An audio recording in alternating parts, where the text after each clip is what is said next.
Sa sandaling iyon, lumitaw ang mataas na pari na si Kertel sa likuran ng mga monghe at sinabi, "Ako ang nag-utos sa kanya." Nang marinig ang boses ni Kertel, napatigil si Huckle, lumaki ang kanyang mga mata, at pawis na dumadaloy mula sa kanyang mukha.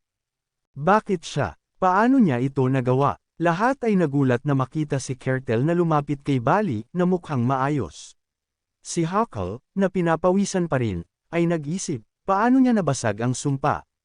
Mayroon bang ibang nakatatanda na saintes na may banal na kapangyarihan o may traidor sa mga warlock? Mabilis na nagsalita si Kertel, "Tapos na ito, Vice High Priest," pero tumigil siya at sinabi, "Warlock Huckle." Nang marinig ito, namutla ang mga mata ni Huckle sa galit, nagkikiskisan ang kanyang mga ngipin. Umuugong ang galit habang pinipiga ang kanyang mga kamao habang kumakalat ang mga bulong sa mga tao. Walang paraan, si Huckle ay nagsisinungaling sa atin sa lahat ng panahon. Habang nag-aalab ang kanyang galit, nag-isip si Huckle, paano siya naglakas ng loob na sirain ang aking mga plano. Pero biglang may sinister na ngiti ang sumilay sa kanyang mukha habang napagtanto niyang, gayunpaman, mayroon pa akong paraan. Mabilis na sinabi ni Huckle, "Inaakusahan mo ba ako na isang warlock?" Mukhang hindi pa rin malinaw ang iyong isip, mataas na pari. "Ako ang nag-alaga sa iyo mula nang ikaw ay mawalan ng malay." Itinaas niya ang kanyang boses, ito ay dapat na isang hindi pagkakaintindihan. Ang tunay na warlock ay si Lord Remes. Narinig ko siyang nagbabalak na patayin ang saintes bago ang seremonya. Kailangan natin siyang pigilan agad. Biglang lumabas si Aiden mula sa altar, at agad na itinuro at sumigaw si Huckle, "Nandyan siya." "Lord Remes, hindi ako makapaniwala na narito ka. Ano ang ginawa mo sa banal na saintes?" Sa isang casual na tono, tinanong ni Aiden ang mga santo. Nakapatong ang kanyang espada sa balikat at sa isang mapaglarong kilos, inilipat niya ang kanyang kamay sa kanyang tainga na parang nakikinig. Pagkatapos, sa isang ngiti, sinabi niyang, "Nasa maayos na pag-unlad ang seremonya ng awakening." Nagulat si Huckle na makita si Aiden na hindi apektado at nag-isip sa sarili, nabasag ang sumpa. Paano siya nakatakas? Nagsimula ang isang flashback bago ang laban sa Red Knight. Nakatayo si Aiden sa tabi ng bintana sa kanyang silid nang bigla siyang nagsalita, "Alam kong nanonood ka." Nais niyang makipag-usap sa kanya. Isang kwago na nakadapo sa malapit na puno na nanunood ay lumipad patungo kay Aiden. Nang lumapit ang kwago, tinanong siya, "Ano ito?" Nakakawit ang kanyang mga braso. Sumagot si Aiden, "Nakikita mo na ang nangyayari. Sinusubukang manipulahin ng chaos ang mga bagay dito." Ngumiti siya ng may kumpiyansa at idinagdag, "Ang chaos ay ating kaaway, kaya't ako ang bahala sa kanya." "Pero maaari mo ba akong tulungan?" Tanong ni Nesita, "Anong klase ng tulong?" Inilabas ni Aiden ang kanyang kamay patungo sa kanya at nagtanong, "Pakiusap, ipahiram mo sa akin ang bagay na iyon." Tumingin si Nesita sa kanya na may gulat, isang magic tool na sumasakal sa sumpa. Mula sa wala, nagtanong siya, "Para ba ito sa pakikipaglaban sa mga chaos?" Ngumiti si Aiden, hindi ito para sa chaos. Para ito sa pagwasak ng sumpa ni High Priest Kertel. Ang kanyang sumpa ay nagpahilate sa kanya habang siya ay gising, kaya alam na niya ang nagtaksil sa kanya na si Huckle. Nagpatuloy si Aiden, "Ibig sabihin, kapag nagising siya, mahuhuli natin ang lahat ng mga warlock na nagtatago sa loob ng Holy Fire Order." Pagkatapos ng ilang sandali ng katahimikan, tumanggo si Nesita at sinabi, May punto ka." Nang lumabas siya, naglabas siya ng singsing na napapalibutan ng purple na aura at inabot ito kay Aiden. "Ginawa ko ito mismo. Tinatawag itong anti-demonic ring." Tinanggap ni Aiden ang singsing, pinagmasdan ito ng may pagkamangha. Kailangan isuot ito ng High Priest para masuppress ang sumpa. Nagbabala siya kay Aiden, "Mag-ingat ka. Maraming tao nasa simbahan ang na-brainwash. Isa ka na rito." Si Aiden, na patuloy na nakatitig sa singsing, ay ngumiti at sinabi, "Wala kang dapat ipag-alala tungkol sa akin." Tumawa siya at sinabi, "Mayroon na akong nakakatakot na sumpa. Ang mahinang sumpa ng chaos ay walang magagawa sa akin." Lumipad si Nesita palayo. Sa sandaling iyon, nagsalita ang Underlord, "Huwag mong sabihing tinatawag mo akong sumpa." Tumawa si Aiden, at sinabi, "Sino pa kundi ikaw?" Nagsalita ang Underlord na malinaw na naiirita, hindi ko rin naman gusto ang tawaging ganyan. Tinukso siya ni Aidan, gusto mo ba ng Holy Potion? Tumahimik na lang ang Underlord sa sinabi ni Aidan. Ipinatong ni Aidan ang kanyang espada sa kanyang balikat, na nakangiti, Huckle, nasa panganib ka na ngayon. Sa kasalukuyan, si Huckle ay nanginginig sa galit, kagat-kagat ang kanyang mga ngipin. Ang mga tao sa paligid niya ay nagsimulang magbulungan. Talaga bang isang warlock si Vice Priest Huckle? Ang iba ay humiling, Vice Priest Huckle, bigyan mo kami ng paliwanag. Tinawag ni Kertel si Huckle na may pagod na boses, Huckle, itigil mo na ito. Para sa mga taon natin na magkasama. Bago matapos si Kertel na magsalita, nagalit ang mukha ni Huckle. Itigil mo na, sigaw niya, ang kanyang boses ay puno ng hinanakit. Wala kang alam sa kahihiyan ng hindi napili ng Holy Fire Order. Nakatikam ang kanyang mga kamao habang nagpatuloy siya, buong buhay ko, pangarap kong maging isang santo. Alam mo ba ang kawalang pag-asa ng pagkawalan ng kahulugan ng iyong buhay? Si Kertel, ang kanyang mukha ay mapotla at pawis na umaagos, ay nakiusap kay Huckle, pakiusap, itigil mo na ang kabaliwan na ito. Pero nagdilim ang ekspresyon ni Huckle, isang masamang ngiti ang kumalat sa kanyang mukha, habang ang isang nakabibinging purple aura ay sumiklab sa paligid niya. Bibigyan ko na lang ang lahat dito ng undead. Anya, ang kanyang boses ay umuugong ng kasamaan. Ang masamang aura ay hamampas sa hangin habang itinataas niya ang kanyang mga kamay at sumigaw, maging mga tagasunod ko. Sa pagtingin dito, ang galit ni Bali ay sumabog, ang kanyang boses ay puno ng galit. Bumaling siya kay Kertel at sinabi, hindi ko na ito maaring palampasin. Sumigaw siya at sinabi, pabagsakin niyo siya ngayon. Ang pagtawa ni Huckle ay umuugong habang siya ay nang aasar, akala niyo ba kayang talunin ako? Inilabas niya ang kanyang mga kamay patungo sa kadiliman. Mga kasama na may ganitong madilim na dugo, tulungan ninyo ako mula sa mga shadow. Maraming monghe ang nagpakita bilang mga warlock, ang kanilang mga anyo ay nakagambala sa madilim na magic. Ang natitirang mga tao ay nagulat, napagtanto ang lalim ng katiwalian. Nagsalita ang isang tapat na monghe, huwag kayong matakot. Nandito ang Panginoon ng Holy Fire Order kasama natin. Pasukuan ang mga warlock. Ang isa pa ay sumigaw, kailangan nating labanan sila. Ang hangin ay nagcrackle habang ang purple na aura ni Huckle ay lumalakas, nagiging mas matindi. Nagsimula itong lumapit sa mga malapit, pinipilit silang mapasailalim sa kanyang kontrol. Isa-isa, ang mga monghe ay bumigay sa sumpa, ang kanilang mga mata ay nagliliwanag ng may masakit na purple na liwanag. Master Hall, susunod kami sa iyo kahit ano paman. Chant nila ng sabay-sabay. Biglang, isang kontroladong monghe ang sumugod sa isa sa mga tapat na monghe, umuusad ang kanyang sandata. Halos nakablock ang tapat na monghe sa atake sa tamang oras, nakatitig sa pagkabigla. Naging hirtiko ka na rin ba? Tanong ni Bali, mahigpit ang hawak sa kanyang sandata, napakaraming hirtiko ang nagtatago sa atin at hindi natin alam. Itinaas niya ang kanyang sandata at sumigaw, sa ngalan ng Holy Fire Order, patayin sila. Bago siya makapagpatuloy, tinawag siya ni High Priest Kertel, Bali, itigil mo. Bumaling si Bali upang makita ang mataas na pari na nakatayo sa likuran niya, nanginginig sa galit. Ang pawis ay tumutulo mula sa noo ni Kertel habang hinarap niya si Huckle. Gaano pa kasama ang magiging sitwasyon? Isang ligaya ang kumalat sa mukha ni Huckle. Mabilis kang makaisip, matandang lalaki, sabik niyang sinabi.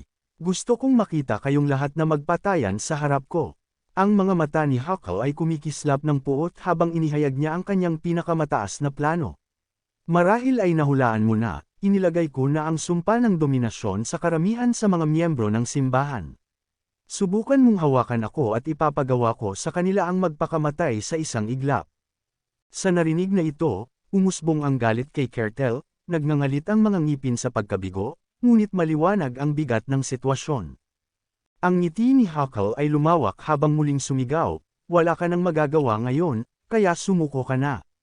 Nakatayo si Aidan ng walang kibo, ang kamay ay nasa kanyang baba, binibilang ang mga kontroladong tauhan na nakapaligid kay Huckle. 12, bulong niya. Bago makapag-react ang sinuman, tumakbo siya pasulong, pinutol ang dalawa sa mga kontroladong lalaki ni Huckle nang may katumpakan. Namutla si Huckle sa gulat, ang kanyang kalmadong anyo ay nag-crash habang pinapanood niyang mabilis na nawala si Aiden sa dalawa sa kanyang mga minion. Anong, nag-stammer si Huckle, nalito. Sinabi ko sa iyo na ipapagawa ko sa kanila ang magpakamatay. Ang boses niya ay naging mas desperado, sinisikap na makuha ang kontrol sa sitwasyon. Isang ligaya ang kumalat sa mukha ni Aiden habang lumingon siya kay Huckle, ang mga mata ay kumikislap. Wala akong pakialam dyan, malamig niyang sinabi. Patayin mo silang lahat kung gusto mo, wala sa mga ito ang negosyo ko. Ang ekspresyon ni Huckle ay umikot sa kawalang paniniwala habang ang pawis ay tumutulo mula sa kanyang noo. Sa tingin mo, hindi ko ito gagawin. Isang salita mula sa akin at patay silang lahat.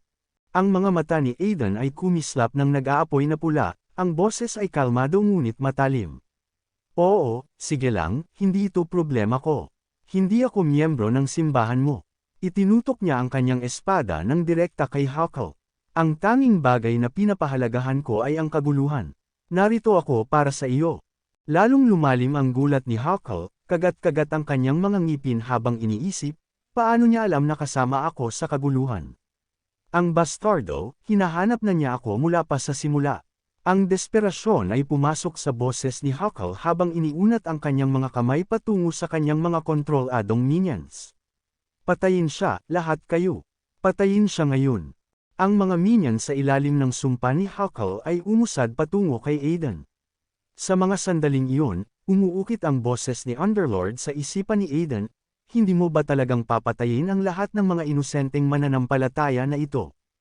Ngumiti si Aiden at tumugon ng walang pakialam, hindi ako ganoong kalupit. Nanahimik si Underlord sa loob ng ilang sandali, hindi sigurado sa balak ni Aiden. Inilabas ni Aiden ang dalawang bote mula sa kanyang bulsa, mabilis na sinuri ang mga ito bago sinabi, gumagamit ang kaguluhan ng mga sumpa dahil ang mga individual na tao ay hindi sapat na malakas upang tumanggi. Kung sirain natin ang sumpa sa ilan, babagsak din ang iba. Sa sinabi niyon, ibinato ni Aiden ang mga bote sa mga papalapit na tauhan sa kalangitan. Tumalon siya, pinutol ang mga bote upang masira bago pa man tumama sa lupa. Ang makapal na usok ay umuusok mula sa nabasag na bote, sumasakop sa mga sinumpang minion. Umurong si Huckle, itinaas ang kanyang braso upang protektahan ang kanyang mga mata habang ang makapal na usok ay nagtatago sa kanyang paningin. Ano ito? Yung anak ng gumagamit na naman ng nakasisilaw na mga trick.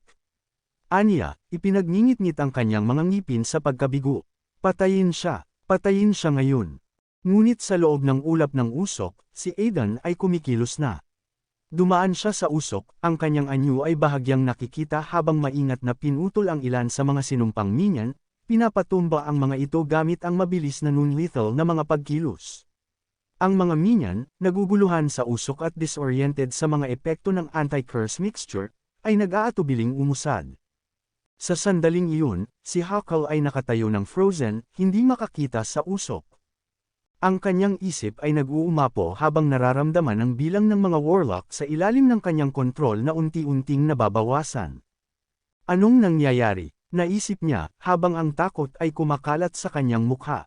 Nararamdaman kong tumataas ang bilang ng mga warlock. Ang kanyang katawan ay nanginginig sa galit. 10 taon ng pagpaplano, shit, sa pagkawalang pag-asa, tinawag niya ang mas maraming itim na mahika, ang kanyang mga kamay ay nagliliwanag ng masamang purple. Isang opsyon na lang ang natitira, bulong niya sa kanyang sarili. Samantala, isa sa mga warlock, na natatakot para sa kanyang buhay, ay tumawag ng tulong habang siya'y nagtangkang tumakas. Bago siya makaalis ng malayo, tumama ang espada ni Aiden sa kanyang tiyan, bumagsak ang warlock sa lupa. Dumadaloy ang pawis mula sa mukha ni Aiden habang siya'y bumubulong, maaari kang umarte na inosente, pero naamoy kita ng madilim na demonyong enerhiya. Napakadali lang sa akin na hanapin ka. Sinaliksik ni Aiden ang larangan ng digmaan, nararamdaman ang natitirang mga warlock, 6 na lang ang natitira. Kasama si Huckle, naisip niya, habang ang kanyang matalim na mata ay tumatalon sa usok. Biglang huminto si Aiden, naramdaman ang isang kakaiba. Ipinatong niya ang kanyang mga daliri sa kanyang ulo sa konsentrasyon. Unti-unting bumababa ang bilang ng mga warlock, 5 na lang, 3 na lang. Pumikit ang mga mata ni Aiden, nagtataka, inaatake ba sila ni Bali? Ang boses ng Underlord ay pumasok, nakakagimbal na kalmado. Hindi sila nawawala. Naguguluhan si Aiden, nagtanong, anong ibig mong sabihin? Ang madilim na demonyong enerhiya, pumupunta ito sa isang lugar. Nakatayo si Huckle sa gitna ng kaguluhan, sumisipsip ng enerhiya ng mga nahulog na warlock. Isa sa mga natitirang warlock na nakasaksi nito ay sumigaw sa takot, Huckle, pakiusap, maawa ka sa akin. Ngunit hindi siya pinansin ni Huckle, patuloy na sumisipsip ng demonyong enerhiya ng walang awa. Isang masamang ngiti ang kumalat sa mukha ni Huckle habang itinaas niya ang kanyang kamay sa hangin, may ligaya sa kanyang mga mata. Ibinibigay ko sa iyo ang handog ng kanilang mga buhay at kalahati ng isipan. Lumakas ang kanyang boses, lalong nagiging mabangis habang ang madilim na enerhiya ay umuusbong sa paligid niya. Oh, noble ng underworld, bumaba ka rito. Ang ekspresyon ni Aiden ay umitim, lumaki ang kanyang mga mata sa gulat. Noble ng underworld, huwag mong sabihin sa akin. Ang kanyang isip ay nag-uumapo habang ang katotohanan ng sitwasyon ay pumasok sa kanya. Si Bali, na nakakita ng biglaang pagtaas, ay sumigaw sa kawalang paniniwala, anong nangyayari? Sa paligid, ang mga natitirang monghe at pari ay nanginginig sa takot, hindi sigurado kung ano ang nagaganap. Ang mataas na pari, pawis na tumutulo mula sa kanyang mukha, ay bumulong sa takot, totoo bang magwawakas ang mundo? Biglang pumutok ang isang madilim na puwang sa kalangitan sa itaas ng simbahan. Ang demonyong enerhiya ay sumasayaw ng marahas, umiikot at bumabalot sa buong lugar na parang bangungot na naging totoo. Bigla, ang ilan sa mga monghe ay nagsimulang makabalik sa kanilang mga ulirat. Isa sa kanila, na nalilito, ay nagtanong, ano ang ginagawa ko ngayon? Habang sila ay bumabalik sa kanilang mga ulirat, nakaramdam sila ng matinding pananakit ng ulo, isang side effect ng kontrol ni Huckle sa kanilang mga isipan. Isang monghe ang humawak sa kanyang ulo, nagngingit-ngit sa sakit. Ang isa pa ay sumigaw, nandito na kayo sa normal ngayon. Ang isa ay nagtanong, umalis na ba ang sumpa ng dominasyon? Agad na sumigaw si Bali, mag-regroup, lahat. Ang totoong laban ay malapit nang magsimula. Tumingin siya sa mga ulap, nakakita ng pulang aurora na umiikot sa loob nito at sinabi, hindi ko pa naramdaman ang ganitong kasamaan na enerhiya. Bigla, may lumitaw mula sa mga ulap at bumangga sa lupa. Nabulabog si Bali at sumigaw, ano sa lupa iyon? Ang impact ay nagwasak sa lupa, pinatay ang ilan sa mga minyan kaagad. Tumulo ang pawis sa mukha ni Bali habang nagngingit-ngit ang kanyang mga ngipin, at tinakpan ang kanyang mga mata. Tinawag niya si Aiden, na nakatayo sa harap niya, habang ang punong pari na si Kertel ay nahihirapang panatilihin ang kanyang balanse. Si Aiden, na pawis din at nagngingit-ngit ng ngipin, ay nagsabi kay Bali, evacuate ang lahat sa kaligtasan agad. Ilayo sila hanggat maaari at palabisan sa simbahan. Sa harap nila, sa gitna ng alikabok at wasak na lupa, isang masamang figure ng dragon ang lumitaw, si Talos mula sa ilalim ng lupa. Huminga si Talos ng malalim, tinikman ang hangin ng mundo, at sinabi, anong magandang mundong parang panaginip. Nabigla ako na ang mga mahihina at nakakadismayang nilalang na ito ay nakakasurvive dito. Nang makita si Talos, naisip ni Aiden, sumpa, sinanla niya ang isang bagay na hindi kapanipaniwala. Kahit ang Underlord sa tabi niya ay nagkomento, hindi ko akalaing makikita ko siya dito. Hindi ito inaasahan. Ngumiti si Talos at nagtanong, sino ang nag-imbita sa akin dito? Sa mga sandaling iyon, si Huckle ay humakbang pasulong, nakakapit ang mga kamao at masayang sinabi, tinawag kita dito. Ako ang iyong amo at isinakripisyo ko ang kalahati ng aking buhay para tawagin ka. Nang marinig ito, nagngingit-ngit si Talos. Nagpatuloy si Huckle, ngayon, kailangan mong sumunod sa akin at patayin ang lahat ng mga taong ito. Ngunit bago siya makapagpatuloy, itinutok ni Talos ang daliri sa kanya at pinatay siya kaagad. Sa isang nakabaliw na ngiti, sinabi ni Talos, akala ko ang aking summoner ay may masarap na kaluluwa, ngunit ikaw ay marumi. Ayaw kong maging unang pagkain ko ang iyong kaluluwa. Naisip ni Aiden, si Talos, ang Underlord Demon na nagdala ng pagkawasak sa mundo sa aking nakaraang buhay. Siya ay matalino, kaya dapat siyang maging mataas na ranggo. Nagpatuloy siya sa pag-iisip, kahit ang karamihan sa mga Swordmaster ng espada ay mahihirapang labanan siya. Sa aking nakaraang buhay, kayang-kaya ko siyang patumbahin sa isang sabog, ngunit hindi na ngayon. Bigla, may napansin si Aiden. Nang siya ay lumingon, nakita niyang ang lahat ng mga minyan, kahit ang punong pari at si Bali, ay bumagsak sa lupa, walang malay. Ano ba ang nangyayari? Naisip niya. Isang asul-purpura na aura ang umiikot sa paligid. Ipinaliwanag ng Underlord, si Talos ay may espesyal na kasanayan na tinatawag na elusive fog. Nananakaw nito ang puwersa ng buhay ng mga humihinga rito, pinagsasama sila sa isang bangungot. Ngunit syempre, hindi ito epektibo sa iyo dahil kasama mo ako. Si Aiden, patuloy na nagngingit-ngit at pawis, ay nag-isip, sa palagay ko alam ko na ito si Talos, ngunit sino ba talaga siya? Pagkatapos ay ibinunyag ng Underlord, si Talos ito ay si Mephisto, ang Talos ng panlilinlang at pagsisinungaling. Nagkaroon pa siya ng lakas ng loob na mandaye sa akin sa nakaraang buhay, ngunit sa huli ay pinagsilbihan niya ako ng kanyang kaluluwa. Nang marinig ito, isang maliit na ngiti ang sumulpot sa mukha ni Aiden habang iniisip niya, sinubukan niyang mandaye sa Underlord, siguradong wala na siyang isip. Bigla, lumitaw si Mephisto na mas malapit kay Aiden at sinabi, "Anong kawili-wiling tao ka?" Nabulabog si Aiden at naisip, kailan siya nakalapit sa akin.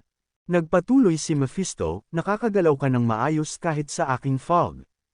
Nagtataka ako kung anong uri ng kaluluwa ang mayroon ka." Tumulo ang pawis mula sa mukha ni Aiden habang iniisip, tulad ng inaasahan, siya ay mataas na ranggo na Talos. Ang kanyang presensya lamang ay nagdudulot sa akin ng matinding presyon. Sa mga sandaling iyon, pinasigla ng Underlord si Aiden, "Huwag kang matakot. Si Mephisto ay hindi kumpleto ngayon." Ang seremonya ng pagtawag ni Huckle ay hindi matatag, kaya si Mephisto ay walang kahit kalahati ng kanyang orihinal na kapangyarihan.